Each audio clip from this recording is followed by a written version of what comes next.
For decades, the Vietnam War has been a Hollywood obsession. Apocalypse Now, Platoon, Full Metal Jacket, First Blood. These were blockbuster films, embraced by audiences and critics alike. And for decades, they've helped us understand a painful war and understand each other. From Spotify and the Ringer Podcast Network, I'm Brian Raftery, and this is Do We Get to Win This Time? How Hollywood Made the Vietnam War. Listen on the Big Picture feed. This episode is brought to you by Anytime Fitness. We may talk a whole lot about sports, but when it comes to keeping fit ourselves, there's definitely room for improvement. I hit this point early July. I was just like, I am not in good enough shape. I started trying to walk at least 15,000 steps a day, or hiking, or just anything to keep my legs moving. Now it's the end of 2023. I feel great. I had a physical 3 weeks ago, and the guy was like, "You're doing great. You're doing better than you were 3 years ago." I felt great. Whatever your goals are, progress is possible thanks to Anytime Fitness. Get a personalized plan and support from an expert coach anytime, anywhere. Visit anytimefitness.com to try Anytime Fitness for free. Start to train for your life. Terms, conditions, and restrictions apply. See website for details. This episode is brought to you by Read, Write, Own, Building the Next Era of the Internet, a new book from entrepreneur and startup investor Chris Dixon. If you're listening to this podcast, you know what it's like to be part of a community of fans. You value the people who play, perform, and create for everyone. Well, what if there are more ways to support them, more ways to be a fan? And what if you had even more ways to connect with the teams, artists, and other creators that you love? Even though creators make the internet valuable, how much value do they get for their work? Well, that's mostly up to a few big tech companies. Shouldn't creators get more from the platforms they make successful? More value, but also more say, more control, more ownership? Read, Write, Own explores an alternative future for the internet, one that reclaims control for creators, fans, listeners, and gamers, the people who not only use the internet, but make it useful. Read, Write, Own imagines an internet built by us for us. So order your copy of the book today or learn more at readwriteown.com. I need supports to have to clear the room. Stand up and walk now. Hello and welcome to The Watch. My name is Chris Ryan. I am an editor at TheRinger.com, and joining me in the studio, his gym tan laundry is actually sex, lies, and videotape. It's Andy Greenwald! That was a good intro. Thanks, man. Steven Soderbergh is on the podcast today. It's pretty exciting. I wanted to spend a few minutes today on Monday, this is when this is going up, talking about Full Circle, which concluded, I believe, by the time people hear this, about 2 weeks ago. It finished its 6-episode run on Max, and I thought it was remarkable. I wanted to chat with you a little bit about that. And then Soderbergh also has another series that he did in between Magic Mike this guy and Full Circle. He shot a 8-episode web series that's up on his website, extension75.com, called Command Z, and it stars Michael Cera and Roy Wood and Chloe Radcliffe, and I highly recommend people check it out. We talked a little bit about that. It's a sci-fi comedy, and we talked about Full Circle, and we also talked about his career, especially his career, Andy, since Che, since he made Che. And, you know, that he had dabbled or had a dalliance with the idea of retiring at some point in there. He said that he was. He said that he was retiring from movies. But since Che, I wanted to just sort of throw this up against the wall. I kind of threw it to him, and he more or less agreed that he is one of the most explicitly political filmmakers we've had in our lifetime. That almost all of his genre work that has come out, you know, over the last 12, 15 years has had incredibly probing socio-political analysis or storytelling at the heart of it, even if it's dressed up in a comedy, or if it's dressed up in a 1950s film noir, or if it's dressed up in a musical about a guy, you know, trying to make furniture who has to become a stripper to make ends meet. Whatever it is, he's like so aware of and focused on capitalism and the crushing weight of capitalism on individuals. And I thought that definitely came through in Full Circle. I agree. And I think that what's interesting about it is that until you suggested that framing, I don't think I think of him as an explicitly political filmmaker, but I think that's kind of naive. Well, I think of him as a formalist usually, you know? Yes, in his willingness to like go between genres and styles and take on the challenges. Yeah. But I think the other constant, and we referred to this when we first talked about Full Circle the other week, and it's very relevant to our conversation about the show, is that unlike many of his contemporaries in cinema or as filmmakers, he is resolutely focused on the present. I mean, The Knick was a period piece, but beyond that, he is almost uniquely interested in the world as it is. Yes. And not running from it. And that in and of itself is intensely political, right? Because if you turn the camera on something that's happening now, you are showing us something. That is exactly what he said. My God. Yeah. It goes without saying that I regretted my inability to participate in the interview, but now I'm just guessing at it. So talk me through your feelings about Full Circle. I think I have two responses to it. The broad one is, I just love that this was there for us. I love that he made this. Yeah. I loved having something that was dense, that was a little bit challenging in terms of just keeping up with it. It had no hand-holding. I love that it was about this moment, about people and cities and parts of the world and parts of New York City that cameras don't often show us or don't demonstrate interest in. And I love that it was the way it was released 2 per week for 3 weeks, I believe. Yeah, I think that was how they did it, yeah. And in the middle of summer, and it is an example of the type of show that I think I'm often worried is going to get squeezed out of, not just because the industry is contracting and making less shows, but because how do you communicate this? That there's no underlying IP, there is no 1-star performance. It's not. We in our previous podcast we talked about Hijack and why we liked about it. This is the opposite of that. Yeah. They're both good. Yeah. So I celebrate its existence and then turn the page and get a little bit deeper. This show is fascinating and had really remarkable performances from actors known and unknown. Also really challenging performances. Yeah, and I think all of that was rewarding. Yeah. All the challenges of it. We can get more into the specifics of it if you like. Well, I think there was the entire thing to me was breathtakingly experimental and also breathtakingly traditional in some ways. Mm-hmm. You know, it is obviously essentially like a film noir. It's contemporary noir with lots of secrets and lots of betrayals and violence and, you know, the finding out that people closest to you have been working against you. All the stuff that really fuels noir, which is obviously a genre that he feels incredibly comfortable working in because all this drama is heightened in those genre pieces.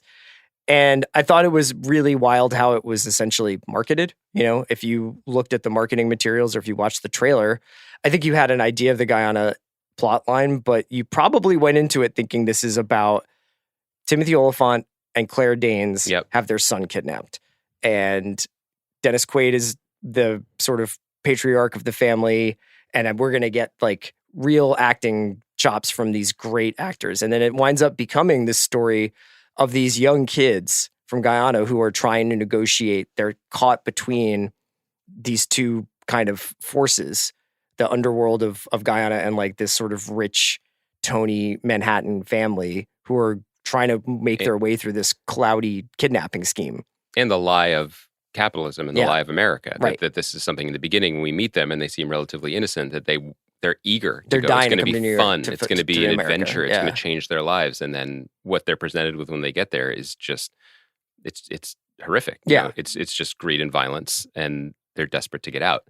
I think it's a good point about the classic trappings of it. Ed Solomon, the screenwriter who Soderbergh has worked with before, he wrote No Sudden Move, which is I've rewatched No Sudden Move a bunch recently, and it's really, really great. That's a period piece too, but it is. But he wrote all the episodes here. It is at least in its inception, it is not. It's not note for note, but it feels deeply indebted to the Kurosawa film High and Low, which is also about a mistaken kidnapping and everything that spirals out from that. But it's the best, to me, it's the best case scenario where it is not a reboot or a retelling or a remake. It's like, well, what is the germ of this idea? Okay, what's interesting to us about it now? And what can we do? And also, that's not exactly like, it's not like remaking, you know, a Disney movie. Sure. This is not the most well-known movie at this point, 60 years after it was released. So I love that aspect of it, that they're engaging with very established like storytelling structure and filmic language and then doing something very different with it. I feel like when I watch Soderbergh's stuff nowadays, it's like listening to a record that has a very unconventional mix. So like Metallica's Saint Anger. Well, or even stuff that's like, this would be a reference that maybe not a ton of people get, but like a record made by Steve Albini, where like, there's a very real emphasis on like live drums and like the way the drums sound in the room. And so that you're almost confronted with the fact that like usually when you hear drums in popular music, like that's not actually how drums sound if you were standing in front of them. I say all this because the way he shoots and the way he edits, which is essentially hand in hand, like he'll shoot all day and then he'll edit at night on his laptop. And the way that they made Full Circle, which was, I think, supposed to be another experimental story the way Mosaic was, which was their their first collaboration before No Sudden Move, was the show Mosaic that was on HBO a few years ago. Stone. And that was sort of like a choose your own adventure or choose your own protagonist mystery story. This was going to be something similar to that, where there was going to be like a linear story, but then there was going to be these character dependent episodes that were like the same action, but through this person's perspective. And I think they scrapped that and scrapped a fair amount of what they had shot and then reshot some stuff. And this is how this went. I think you can feel that when watching it. I think that there are parts of this show that, like the casino aspect and seemingly like a mob subplot that don't really like get resolved or fully explained. But I like being treated like a grown-up and trying to figure this stuff out. And I found that when the final 2 episodes got to me, there was almost this like symphonic kind of build up and release. And even the music itself becomes this sort of like romantic, 1950s noir score. It's also an example of what I think works best in this type of storytelling. And also just, it's kind of a sign of confidence and maturity, because the nature of the story demands that there's going to be a series of almost remarkable coincidences or secrets, and everybody's not telling the whole truth and everything is connected. This show leans into that. It's called Full Circle. It's about people bound together. It's about the past resonating in the future. So it's explicitly saying that is what we're dealing with. But also the way Soderbergh shoots it, he he accepts the world that the show is going to be set in, and he's not that interested in like hiding the ball that like there's the police and the postal inspector actually was involved in the original thing, and he's going to be, who cares? There's that feeling that he always brings, probably both because of who he is intellectually and creatively, but also because he shoots these things himself with his rapacious style. Like the feeling I always get is curiosity. The camera is barreling forward, looking at what's interesting to it within the world that you've agreed upon. Yeah. And it's not trying to change your mind about the world or make excuses for it or try to hide the plot, which could feel a little bit, it's never that. It doesn't stay still for you to be like, well, wait, how did they get to He does a bunch of shots in this show where he's just sitting in the passenger seat, literally, of the car that somebody is driving around New York City. Somebody else is driving, and the 2 people are in the back seat, which is not normally how people sit in cars. And it's also not normally how they shoot stuff. I mean, like there are moments in the last 2 episodes where I'm like, oh, the run and gun nature of this is just really building to something special. I thought that, and we could talk a little bit about what this show is about and what it meant, but I thought that the moment where it becomes apparent that sort of, and I've seen it critiqued a little bit, like, are the Browns let off too easy, or is the class critique not exactly like watertight at a certain point? But I thought that the 2 sides, these 2 families who are sort of almost up until the moment that Ms. Mahabir finds out that Akid's been killed, like they're under the impression that they have kind of righted the scales, that they have paid back this circle, that things are now like effectively like rounded out. And then Javier becomes the sort of new sacrifice. Like he is in fact the child to get sacrificed that they had intended to sacrifice in this whole process. And I just thought that was such a gut punch, because he is left to this life where he's standing in the marshes off this river in New York as they fly back to Guyana, and he's killed a guy with a machete. Yes. I mean, it's dark. It's dark. And it's also, though, like, what was so striking about it was these 2 kids show up and one is cut out for it. I don't, that's almost a value neutral statement, but he is wired to survive in a way that Louis is not. Yeah. And continues to, and again, like that's a testament to the script and the plotting and the pacing that like, we believe that Javier can like, a couple things happen where you're like, how is he still alive? Yeah. But the show... Javier, sorry, I said Javier, yeah. Which, by the way, is the coolest way ever to say Xavier. Yeah. Like when Kevin Feige reboot the X-Men with Professor Javier, Yeah. I'm into it. Yeah, like that fundamental difference that he can do it and then understands what he is capable of and who he is and what he's willing to do for people who aren't. Yes. You know, it's cutting. But I just love the depiction of this, like these two families who have a transactional relationship to their morality. You know, it's like Claire Danes, Sam gives the painting to Louis and is like, this is my reparation. You know what I mean? Please just take this. I recognize the scale is imbalanced and I will now balance and it. Savitra's like, all I have to do is this ceremony and like have one child to replace another child and I'm out and I get away scot-free. But also the idea that you can, that peace or forgiveness can be handed down from on high. You think about Louis' entrance into the 1/5 Avenue building. Yeah. And then his exit, where he has to sneak in by having Natalia scream. And then when he leaves with this $250,000 he's just painting, like, hey, how's it going? they're like, sir, like you're Louis, right? Like, have a nice night, sir. Yeah, as he's carrying a painting out. He's been given permission. Where did you wind up with the Melody Harmony character, played by Zazie Beetz? So I've been thinking about this. I was having conversations about it off pod even.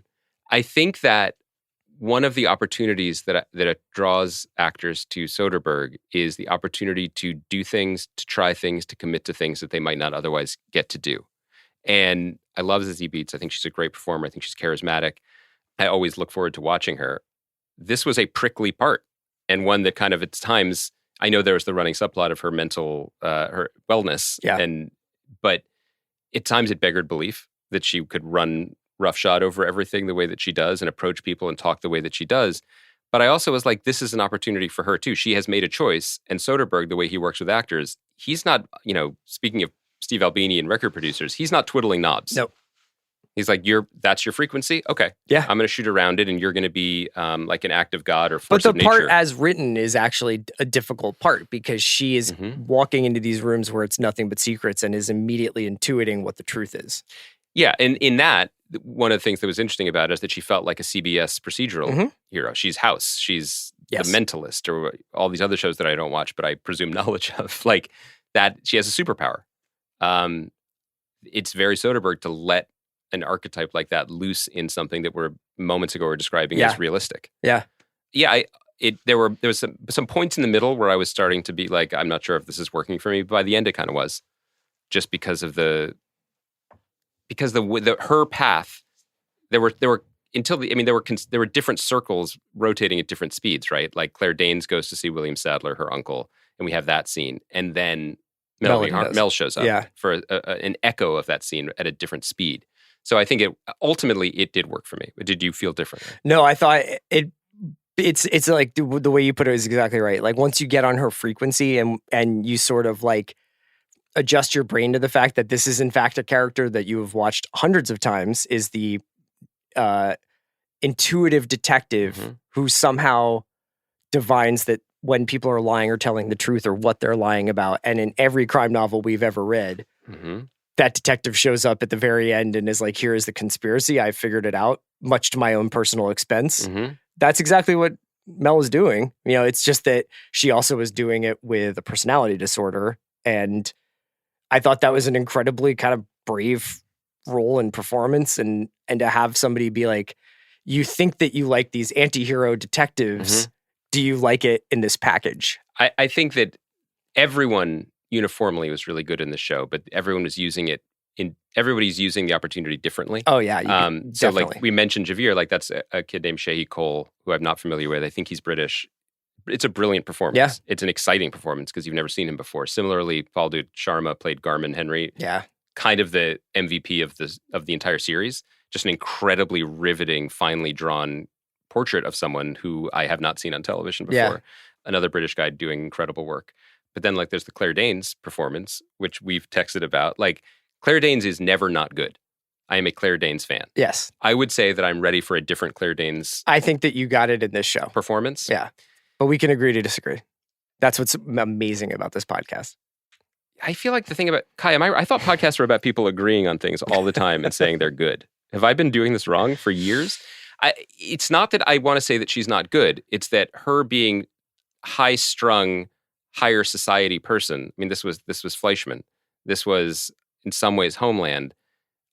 I would just be into seeing her playing a different part. I think that if she had been double-crossed by her husband and her father, or her Uncle Gene, and this was all about her finding out the ways in which she was wronged. But the fact of the matter was that she was the sort of conductor of a lot of this and the orchestrator of a lot of this. And she played the turn in the last episode was well played. Yes. And went to a different place. But than she did have expected. her Fleischman haircut. She was just. There's just that she does a kind of upper class severity that she's better at than anybody. But that wasn't why she was. I think she can do other things. Sure. But you got to let the game come to you. You got to play. You can't change that. So I get that.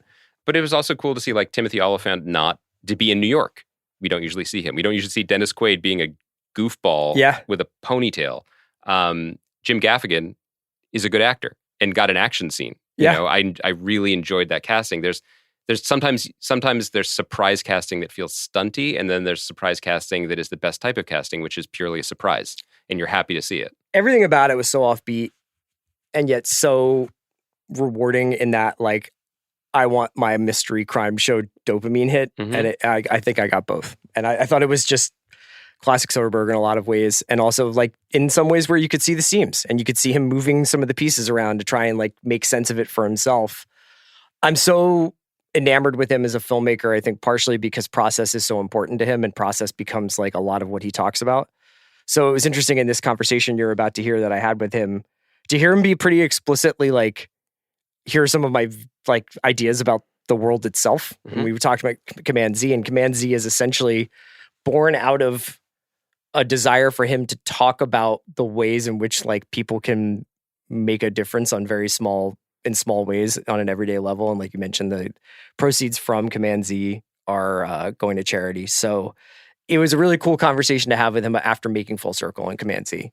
One last thing, like the great filmmakers are the ones who are so focused on and know just innately like the story they want to tell, that there's almost always a byproduct where all the potential stories that they move past in the pursuit of what they're telling, it's almost like the reverse Marvel where like the MCU is like, oh, remember that stone that Shang-Chi kicked in the first act? Well, wait till you hear the origin story of that.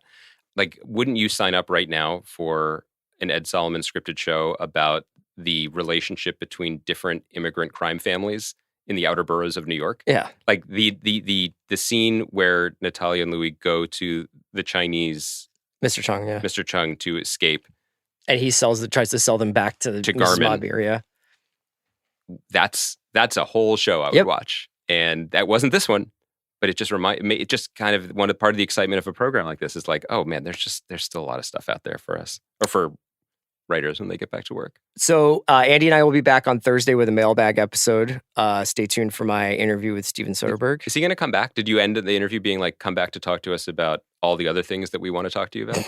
I did not end with it. It didn't end with that? Kai, did he say that? He said to be continued, but I don't know if he meant like his filmmaking career or a podcasting relationship. Well, when I have him on my podcast, maybe I'll cover some of that stuff. Your podcast running mind.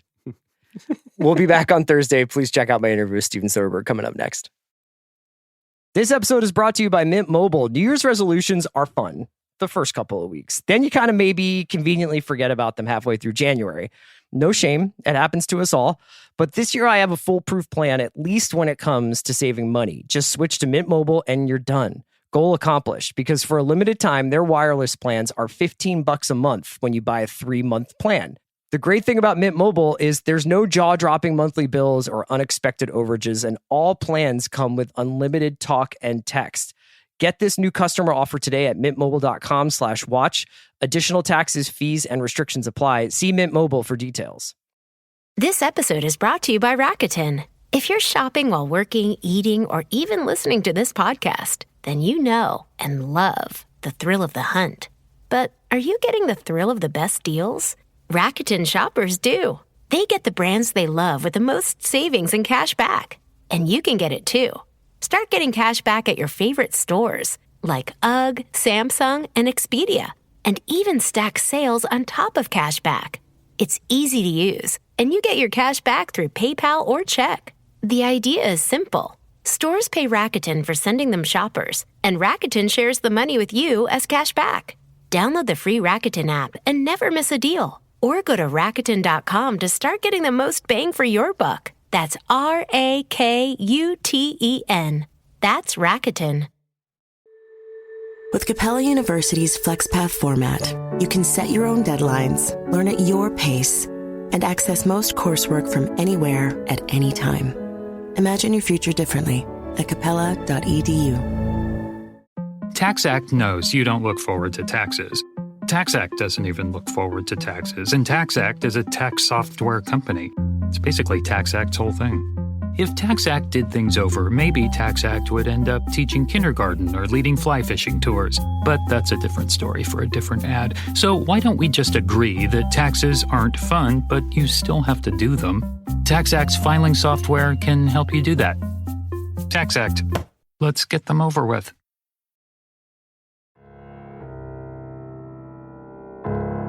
Steven, thanks so much for joining me. You're one of my favorite filmmakers, so this is an absolute thrill to talk to you about Command Z, which is your new series that's up on your site. And I wanted to ask you a little bit about the origin story of this project to start with. So you read Kurt Anderson's book, Evil Geniuses. I know that you're this voracious reader. I follow your year-end diaries pretty religiously when they come out. When you're reading as throughout the year, are you always reading with an eye towards maybe this is adaptable, maybe this is interesting for something down the line? And is this somebody I would like to collaborate with if they are, like in Kurt's case, available to do so? No, not really. I'm reading mostly for pleasure. Sometimes as homework, I'm trying to get additional information about a subject that I'm exploring, but more often than not, reading for me functions as a real palate cleanser. And I want to kind of separate myself from the day-to-day work. In this case, though, I've known Kurt for a while. I think I've read everything that he's published. I hope I have. But this book in particular spoke to me in the sense of filling in the last part of a sentence that I felt was on the tip of my tongue about how we got to where we are currently. And he just did such a great job in this book of sort of braiding all of these strands in a way that was smart and has Kurt's voice, which is he has a great writing voice. It's very entertaining. It's very approachable. And so I reached out to him and I just said, I don't know what I want to do with this, but I think something should be done with it, or more to the point, something should be done about it. And we just started talking and agreed that, on any project, you sort of start by eliminating everything that it shouldn't be. Yeah. So what we determined that it shouldn't be was obviously a kind of documentary or mockumentary or something that was not scripted. And once we decided, okay, we don't want to do that, it needs to exist in a kind of fictional, dramatic space. What should that be? And as you may or may not have heard, we ended up going down this road of short videos that were kind of leaflets from the future on some sort of platform that still exists in 2036. So these were 2-minute things, characters sort of giving you glimpses of two versions of a world. It was interesting. We had half of the little clips were from a world in which things were not fixed. And then half of the clips were from a world in which things did get fixed. And we worked on that. We wrote scripts, we hired cast, we shot them, and then we looked at them and we said, this doesn't work at all. We literally have to start over. So we threw those out. Some of them still appear in little pieces on the video wall. in Command C. You can see little clips that are from that iteration. But we just started over again and agreed we need to work in a format that's more familiar to us and that we have more of a feel for. And we're, especially for me, where I feel more comfortable in saying, no, it should be like this. And so we started over. We got some fun new people involved, and it ended up, resulting pretty much in what you watched. But, we were trying to find this line of making sure that we were self-aware in our targeting of issues, and that we ourselves were not sort of immune from being targeted. At a certain point late in the show, when Michael Cera is talking to the youngest of the three team members, encouraging her to get involved and to do things. And she really kind of goes off on him and says, I don't need you to tell me how to fix things. And this is, you always think you rich people always think you have the answers to everything. And she just kind of tells him to fuck off. And yes. So, and that was because I felt, well, if I was that person's age and somebody my age said the things that Michael Cera was saying, I'd get up in their grill too and go, why should I be listening to you? You're the one who fucked all this up. So we tried to make sure it was that it was a good version of a circular firing squad. And so there was a lot of back and forth and discussion about, being an equal opportunity offender. Can you tell me a little bit about the actual production? Because this got shot between Magic Mike and Full Circle. Am I right? Yeah. So that was a squeeze. The room that they work in is actually the photo studio in my office, about 30 feet from here. And then, we tried to, when we were going outside, we tried to kind of keep it in the neighborhood. And it was, I think we shot for 14 or 15 days.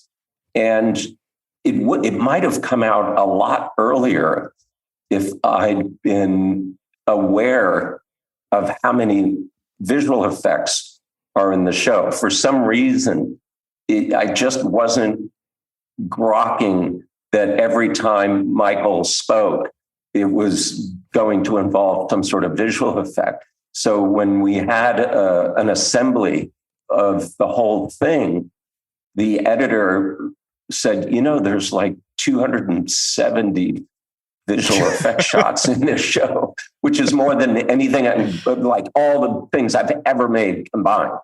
And the problem was showing it to people, it kind of didn't work without that effect. Like that, the Oz like floating head thing really was important. So it took a while even to get it in a state where I could start showing it to friends and getting feedback. And as a result, that kind of pushed the release down. And I was, running right up against the July 17th, target that's in the show. So it was a bit of a scramble at the end. And it also, as you said, while we were shooting, I was trying to prep Full Circle and Location Scout and work on the script with Ed. So, and finish Magic Mike. So there was a lot going on. Do you like that feeling of, I suppose it's multitasking it to use your word squeezed? Does that create like a kind of beating the deadline old journalist almost feeling, or like, you're racing in a bunch of different places? Is that a comfortable place for you? It's not uncomfortable, only because I am happy to delegate. I work with really good people and I give them a lot of freedom and a lot of responsibility. And so it just means I have to be very, very smart about how much real estate I give each project, even over the course of a day. But a lot of that means having conversations with other people that I'm collaborating with and explaining to them, I need you to take a run at this. I need you to make sure X happens. But it was, it was a busy time, but I didn't feel overwhelmed. It just ended up that way. The timing of it. If we hadn't thrown away the first iteration of Command Z, that wouldn't have happened. So it was kind of my fault in a sense. It was hard for me to be upset because I was the one that said, let's throw out all that other stuff and start over while I was getting ready to start shooting Magic Mike. So, you have to be aware of who was changing the water in the fishbowl, so to speak.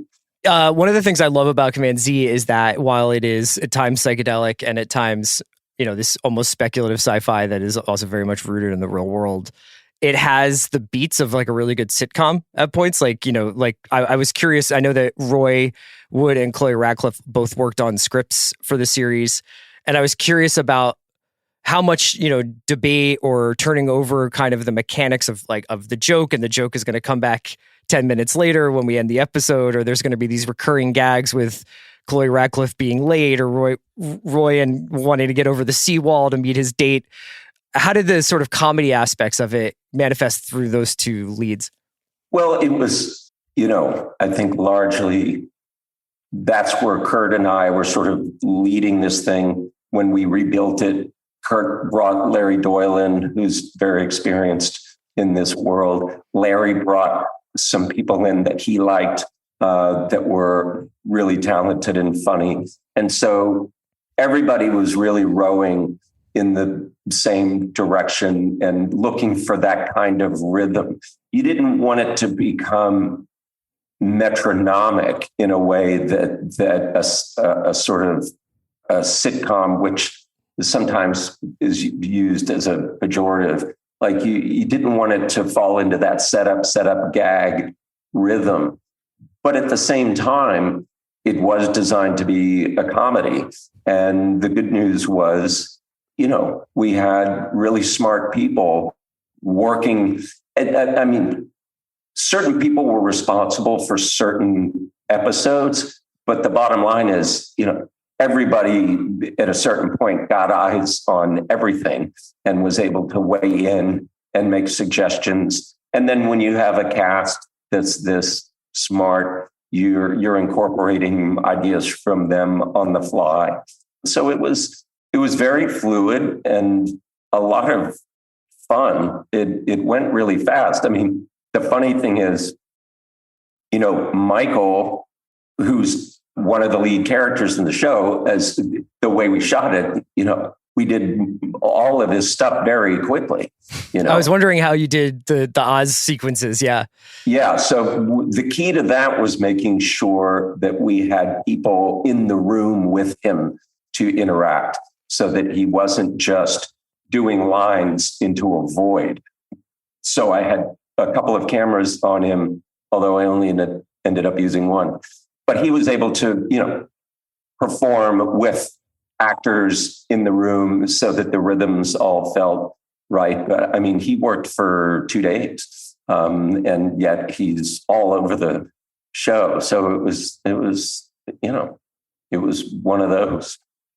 At the end of each episode, you have these cards that recommend other films to watch if you're interested in sort of like for more right. on, nuclear power or climate change or whatever. You suggest people watch additional films. I was curious how that came about as an idea to throw on at the end of each episode. That was kind of a late breaking thing. I was looking at the show and felt that each episode was missing a button. Like they needed a button. There needed to be something that really told you, that's the end of the episode. But it needed to be something that was kind of half serious and half not serious.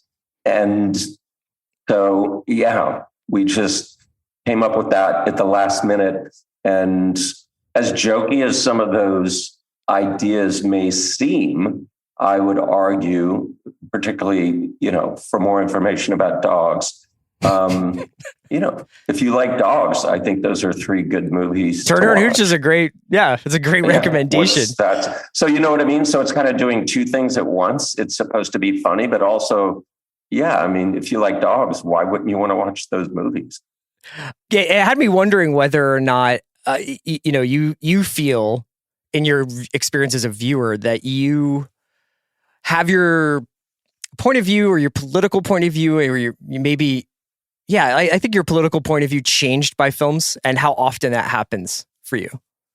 It's a good question. I mean, I typically look to people, real people, and real world experiences to drive me toward some sort of new way of thinking. I guess I don't expect art to teach me. I expect it to show me something, but I guess my expectation is not that it's going to teach me something, apart from me watching a movie and trying to learn how to direct. That's different. But there's no question that it can be an influence because it's such a powerful medium.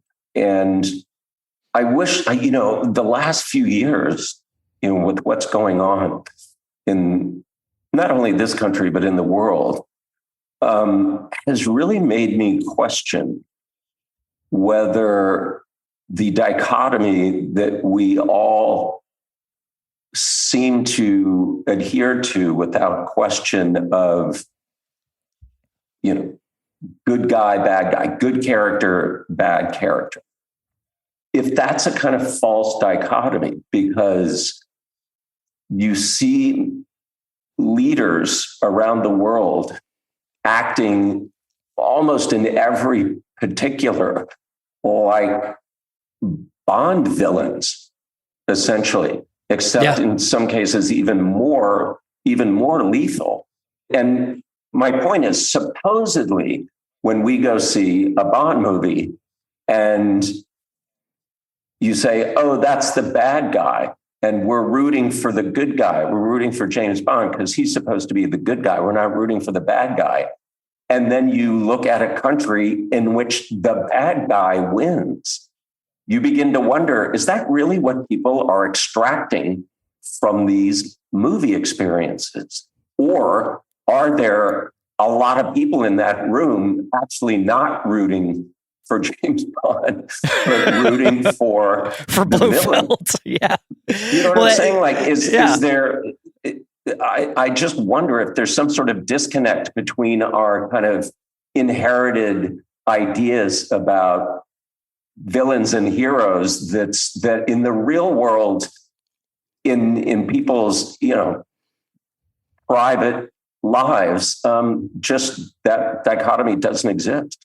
I mean, that's a fascinating, that's a fascinating response. I guess if we're always rooting for, quote, the good guy, why do they lose so often in the real world when we have the opportunity to influence the outcome? I'm trying to wrap my mind around this.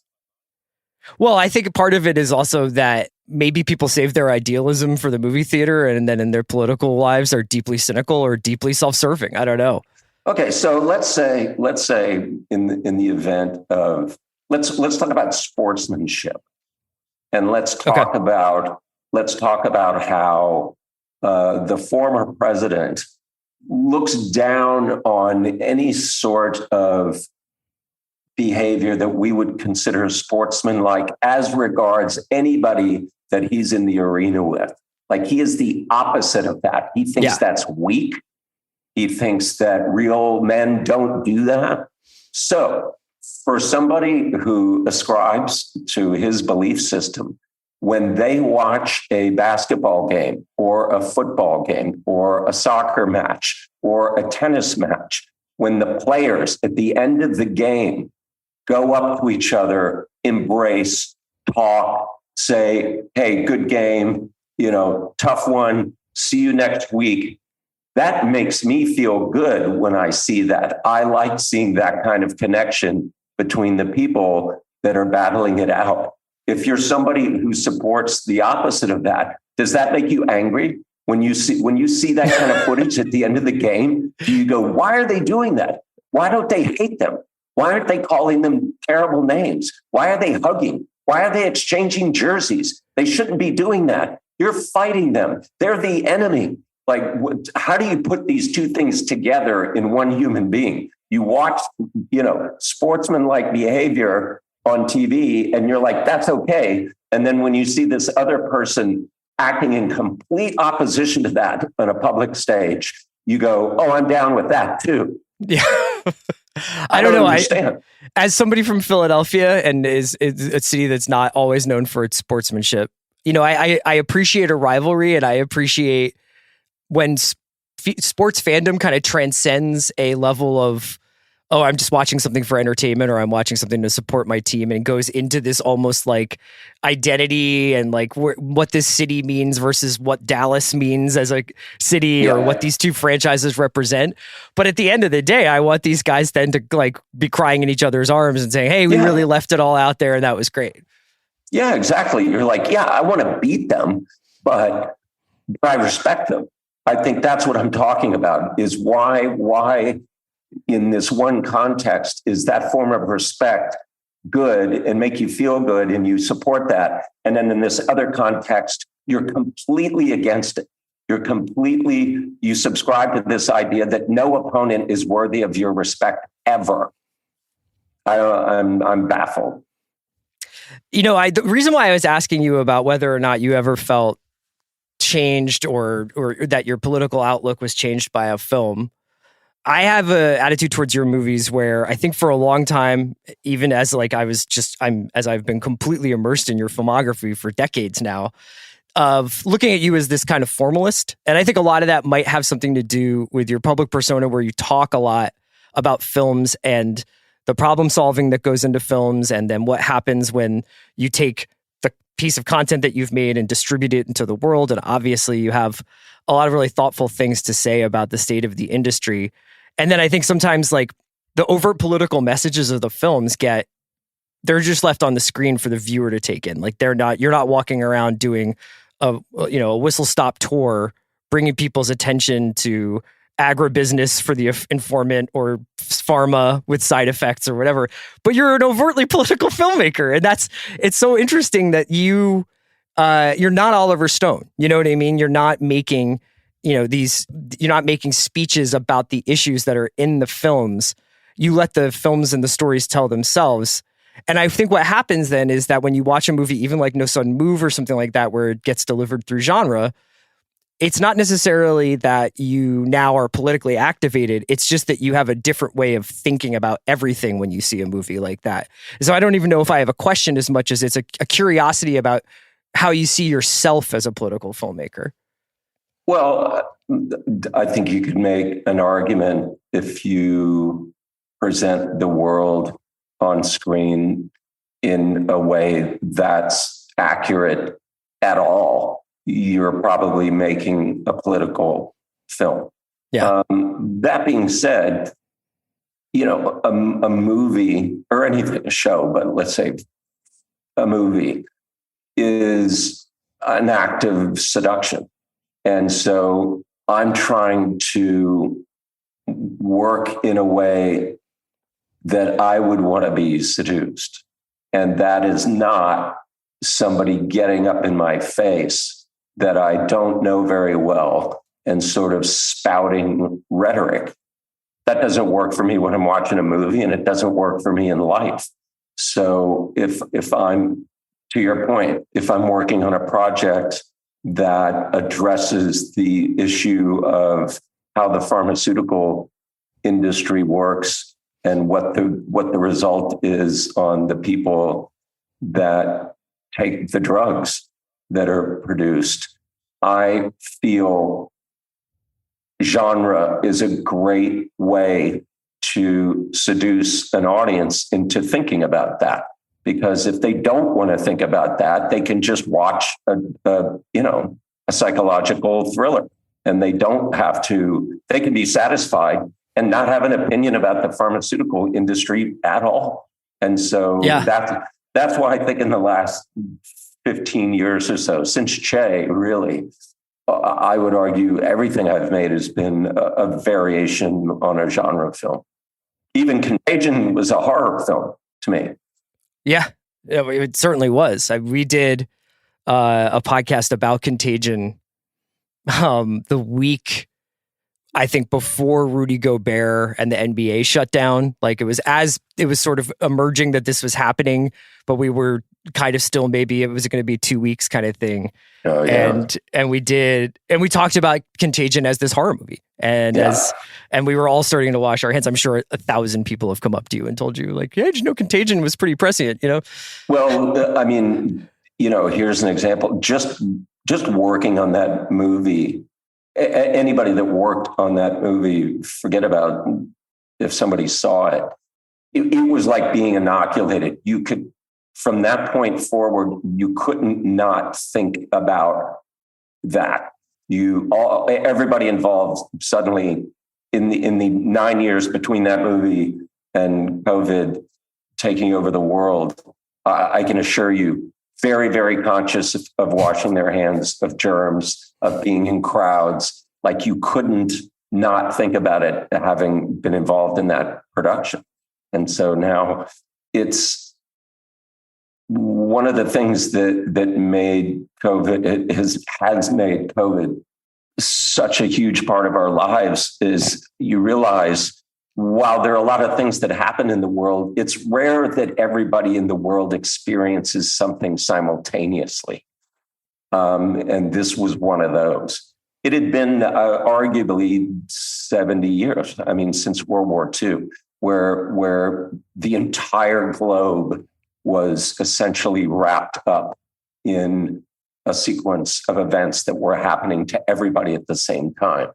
It has a different psychological effect, I think, one that, you know, is going to play out over generations, just like that war did. Yeah, I often think about, I mean, it's hardly important, but I think a lot about the knock-on effect from, this memories I have of every time I would have a Zoom with friends, every time my wife and I would, like, kind of look out the window or go out on our porch, and we would kind of look at our neighbors and see that they were going through the very similar experience, or if not the exact same experience that we were. And then in the aftermath of that, or in the sort of post-COVID era, how everything feels a lot more siloed, especially culturally. You know, I think that one of the reasons why people are responding so much to Barbie and Oppenheimer is there is almost this feeling of everybody going and seeing something and experiencing something together. Do you find that to be the case as well? Yeah, I think so. And I think the success, the outsized success of both speaks to that, of wanting that, of our need for that, our need to have something positive that we're all experiencing at the same time, because it's been a while. So apart from the quality of those movies, I think you're right that there was this kind of, you know, unspoken need for all of us to feel good together. Yeah. Because it just feels like it's been a long time. Is it strange to be making things and frankly making things in such a prolific fashion at a time when not only can you see that people's, I think, brains have changed over the last couple of years, but certainly the distribution models and the platforms have changed so much? Yeah, well, look, it's the artist's job to adapt. Like, that's, you can't, the genie is not going back in the bottle. And so I'm always looking forward and trying to gauge which path has the most potential there as it happens. You know, so if there's something that interests me and that I want to do, the first question is, well, what is it? Is it a show or is it a movie? And then once you've determined that, well, where's the best home for this? No sudden move. again, is absolutely a movie and not a show, and was paid for by what was then HBO Max, what is now Max Warner, as a movie for the platform.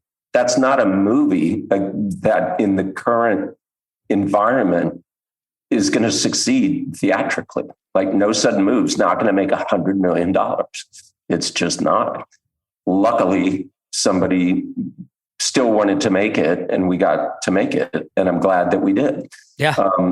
But that's, I'm never going to be the kind of person, as much as I love seeing movies in a theater and would like my movies to be seen in a theater, I'm not going to not make that movie because it's for a platform. I don't have the luxury of doing that, and I don't want to do that. I still want to make it. But, you know, I hope there's real momentum now. People have shown that they will go out if it's something that they really are excited about. So the question is, can we keep that ball in the air? And with No Sudden Move specifically, I rewatched it again last night, and it's really one of my recent favorites of yours.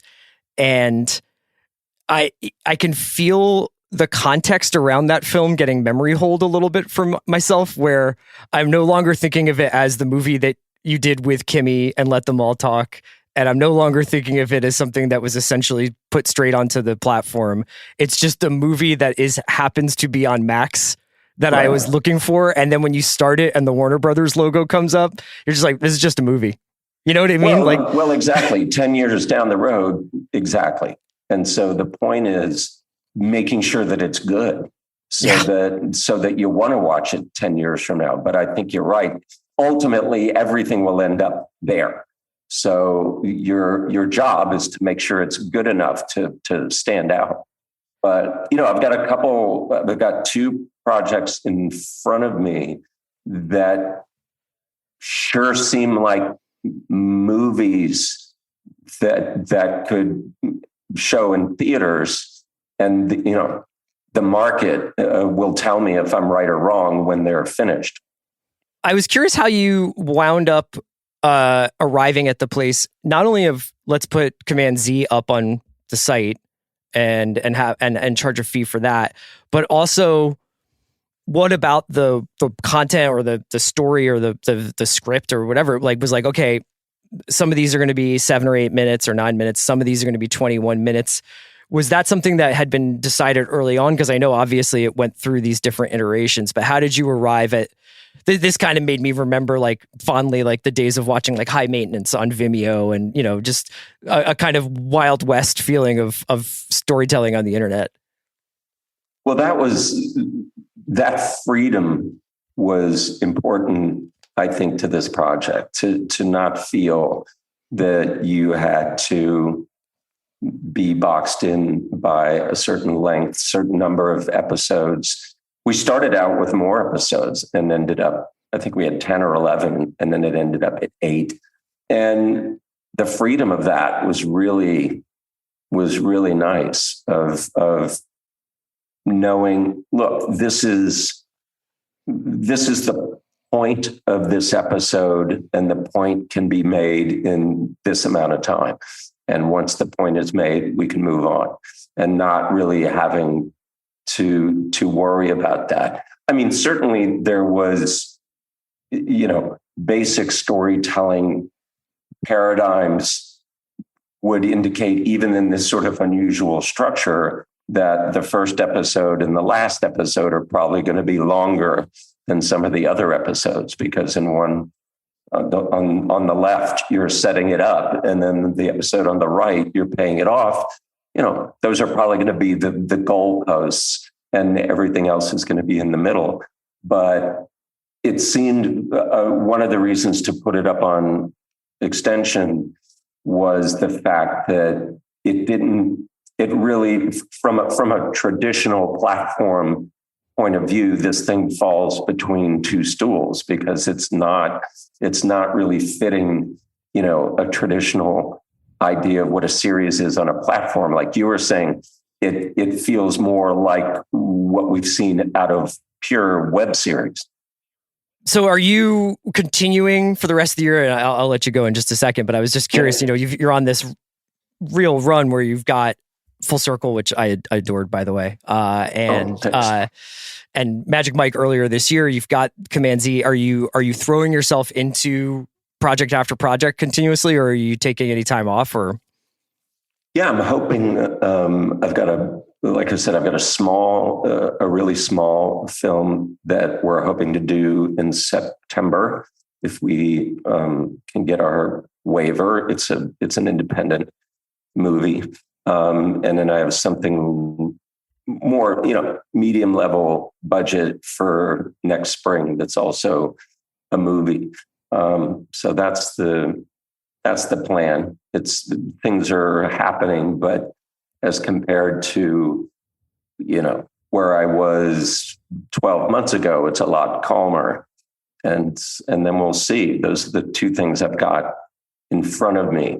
And I try not to get too many things out in front because you change. Yeah. When you make something, you come out the other end of it a little different.